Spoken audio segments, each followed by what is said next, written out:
invited to a murder.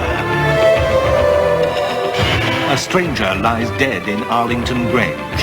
There are 6 suspects, but which one is the killer? Could it be Mrs. Peacock, lady of the manor and beautiful society hostess?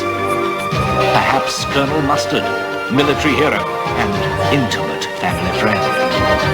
Is Reverend Green a saint or sinner? Is it Professor Plum, a man with a degree of suspicion?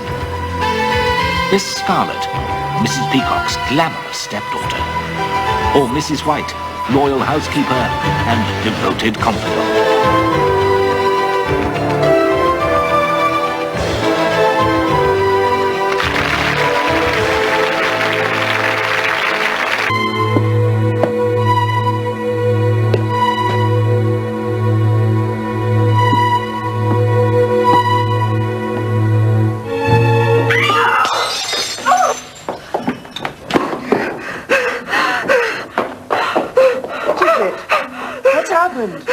For goodness sake, woman, tell us what's happened. It's Mr. Biddle.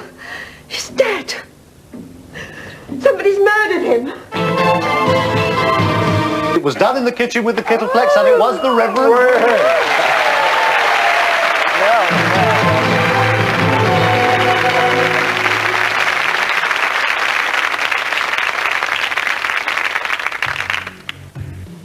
I knew I'd been found out. The candlesticks that I had reported stolen in the burglary had in fact been lent to me by Mrs. Peacock, and I'd returned them months before. After the burglary, some devil got the hold of me, and I included them in the claim. The insurance money came in very handy. I didn't think it was a terribly desperate thing to do, but I knew that if Biddle exposed me, I'd lose my living at the very least, so I followed him back into the kitchen, and I suppose it was the thought of the shame.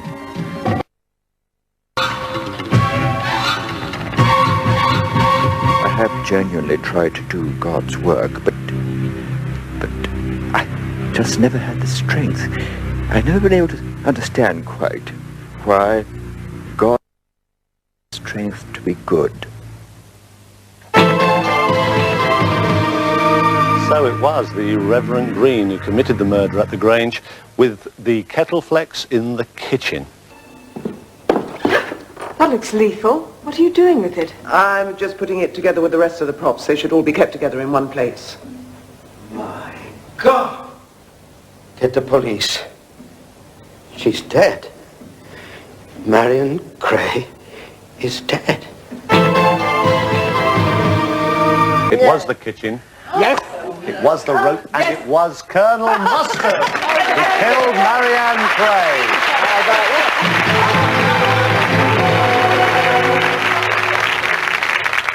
Valaris was an obnoxious little runt.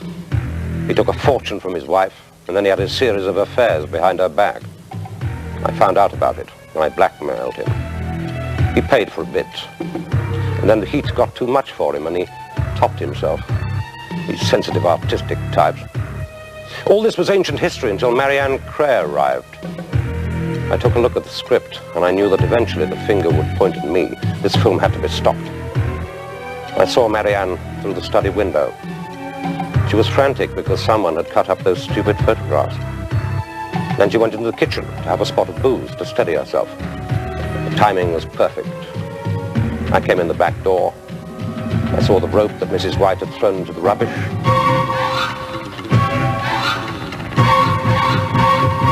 And no more Marianne. So Marianne Cray was killed by Colonel Mustard in the kitchen with the rope.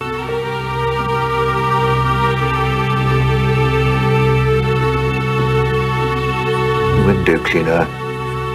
He's had a bit of an accident.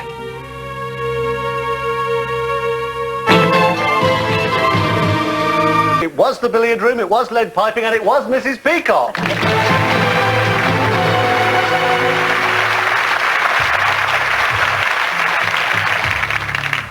I can't stand anybody trying to make a fool out of me. Colonel Mustard told me that our conversation about the Turner had been overheard by Ben.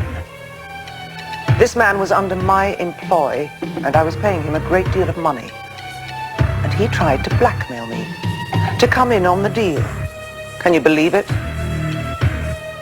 Anyway, I was on my way to the cellar to look for more stuff for the auction, and passing through the kitchen, I decided to pinch one of Mrs. White's delicious sausage rolls. That's when I noticed the lead piping. From then, it was easy. I wandered through the house looking for him, and found him in my billiard room. He was about to take a shot. I hit him.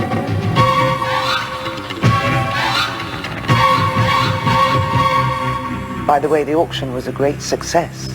We got £1,200 for the new church roof, and of course the painting wasn't a Turner after all.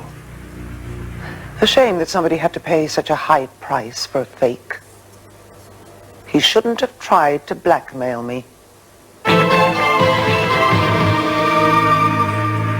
So it was Mrs. Peacock who murdered the detective who tried to double-cross her. Oh, please don't abandon us! If you think I'm spending one night under the same roof as that man... You won't have to. What? I don't know how to tell you this, Mother, but he appears to be dead. Stone dead. Are you quite sure? I can tell you it was the drawing room, it was the funeral urn, and it was Professor Plum.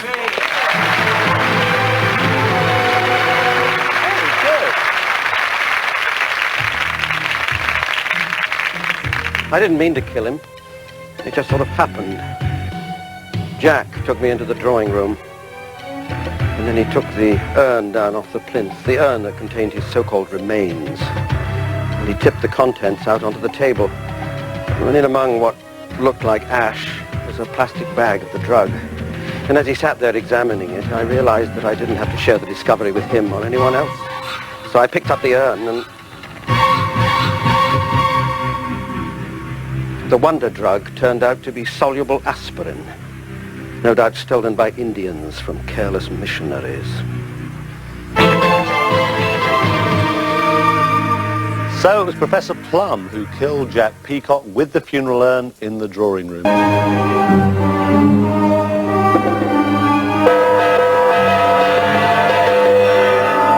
Charles! Mr. Charles is dead! Mr. Charles is dead! I can tell you it was the kitchen, it was the steel, and it was Mrs. White.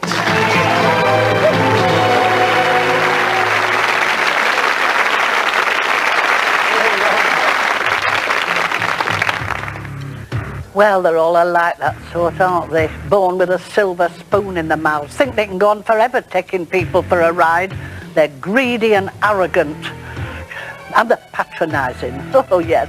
We came into the kitchen to see me. Below stairs, they called it. Well, I told him that I'd invested my life savings in that scheme of his. And it was all right for him to give the others a chance to get their money back. But what about me? I'd lost everything. And you know what he said? He said he couldn't care less about a piddling little amount like that, and he just laughed. He laughed, and then he turned round and started walking out. That's when I did it.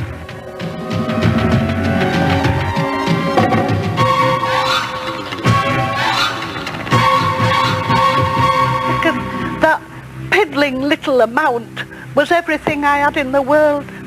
And I'd lost it all because of him. And all he could do was laugh. Well, he won't laugh again. I've seen to that. So it was Mrs. White who murdered the investment consultant. Where is that disgusting little man? Colonel Mustard.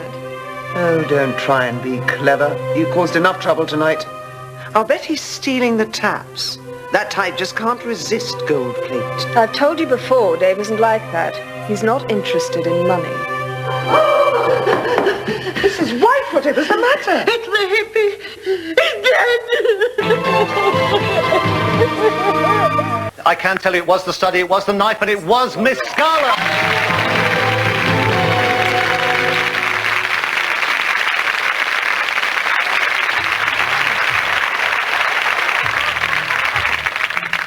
I thought Dave was wonderful. Someone I could finally believe in. Then I heard him talking to Colonel Mustard. He betrayed me. He betrayed us all, but he made me look like a complete fool. And that's something I couldn't stand. He was so vain. He didn't even realize until it was too late.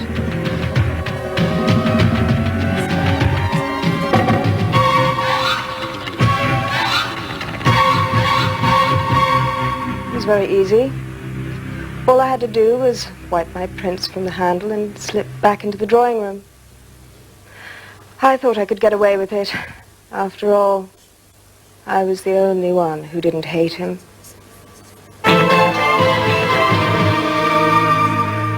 So it was the innocent-looking Miss Scarlet